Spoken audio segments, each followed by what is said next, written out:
Are they friendly? It looks like they were just only killing zombies, right? Right? Oh, they're not. They're not friendly. They're not they're not friendly. Oh, they're not friendly. They are coming for me. Oh! Glazing, or meat riding. The idea of when an individual is obsessed with someone or something and does everything in their power to get someone else to like it as well. Look, I don't like glazing just as much as anyone else, therefore I don't go around pushing something that I like into other people's faces and yell at the top of my lungs saying, oh, you should hop on wherever this thing is, it's absolutely amazing and it's definitely worth your time. However, I think I'd like to make an exception this time. Twice, perhaps. So, without wasting any more of your time, here are 2 indie games that I think deserves your money and your time. Now, it probably sounds a bit strange to talk about an arena roguelike FPS with an open world survival horror game similar to DayZ in the same video, but hear me out. I Am Your Beast is a game where you, a secret agent that has retired for 6 years, getting hunted across the North American wilderness by the so-called Covert Operations Initiative, short for COI. The reason for this was because as you were asked to carry out one last job, which you reasonably declined, since they have already asked one too many times for this one last job, your general, being the adult that he is and definitely not being childish, decided to bring you in by force.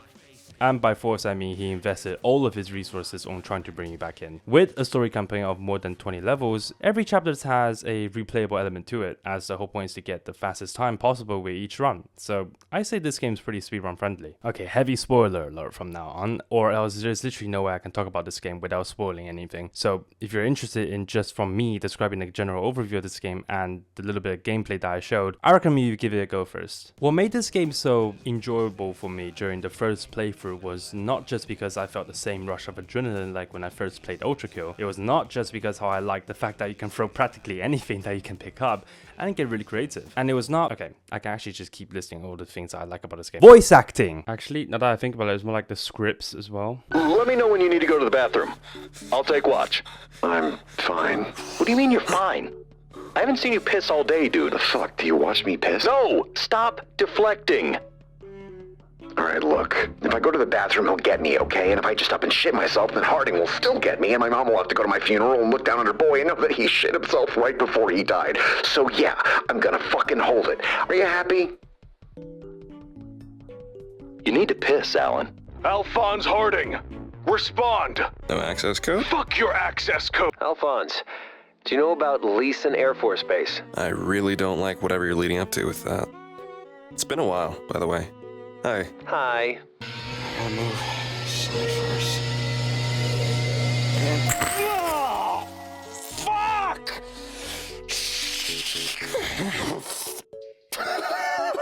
I found Jones with his head missing, man! I know. What the fuck? Listen, Harding's a tough target, but he can't throw a gun hard enough to take off someone's head. He's still human. At least I think he is. Hey,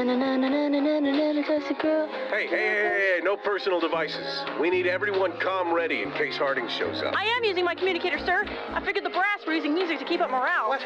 Let me see that. This is our frequency. That would mean that Harding has new encryption codes. That would mean Harding has the new...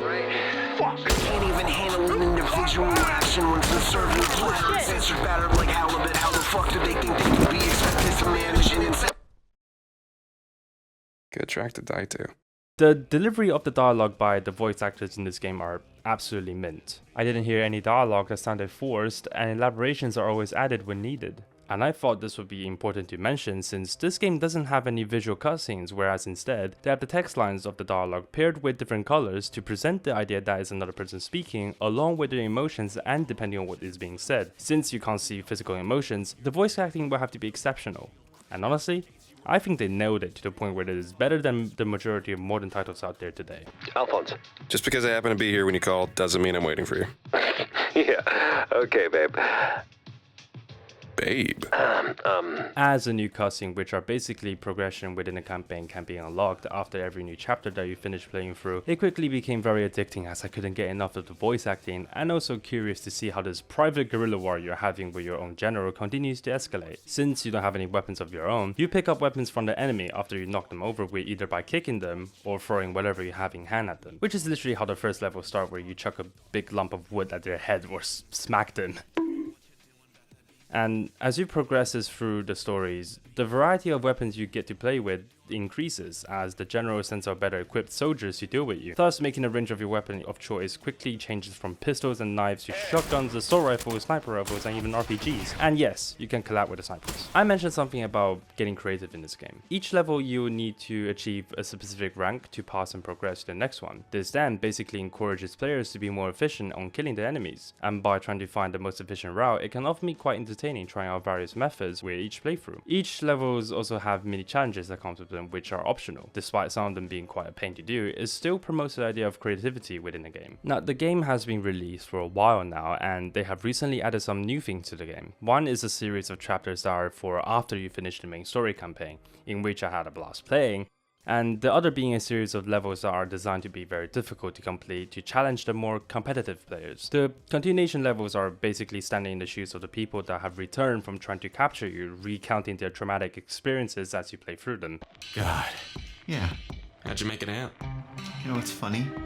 People always think that leaving your post to use the bathroom is like the time when you're the most vulnerable. But probably the only reason I'm talking to you right now is that I was in an outhouse just by the camps. I think he walked right by me. At least you weren't in the rocket squad. What happened to him? Oh, you don't know. What also makes this game so enjoyable is the music. Actually, you know what? No, I'm not even gonna try and describe anything. I'll just let it speak for itself. Get over here. You could have just apologized. I had a point! Dickhead. So, Harding can't be killed by height, flame, guns or explosives. What the fuck did Birkin think could kill him? Nothing. Hey, go back here. Sir. Oh, shit. Language, please. Look at you, mate. Looking trim. Fighting fit. I'm going to sit down, if you don't mind. 10-4. Okay, so no one's gonna say anything? The brochure said no officers would be here. You know, because our anonymity is Do important. you want to show me where in your brochure it says that? Comment rescinded. Good. As I was saying, nothing can kill Alphonse Harding. Because he doesn't exist. Doesn't exist? Sir? Of course. It's quite simple.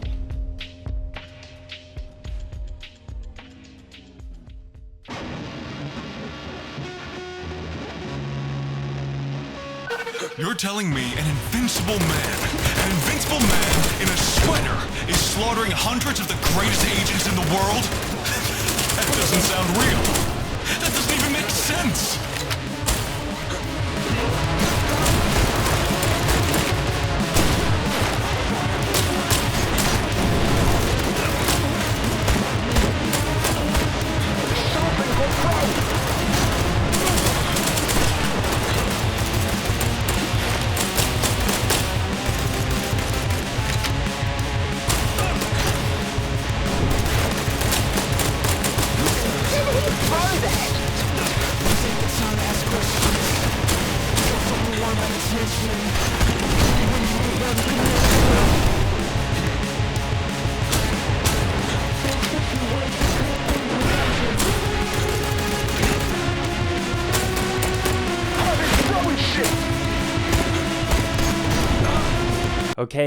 Okay, no, I'm definitely not being biased, but as for SurrounDead,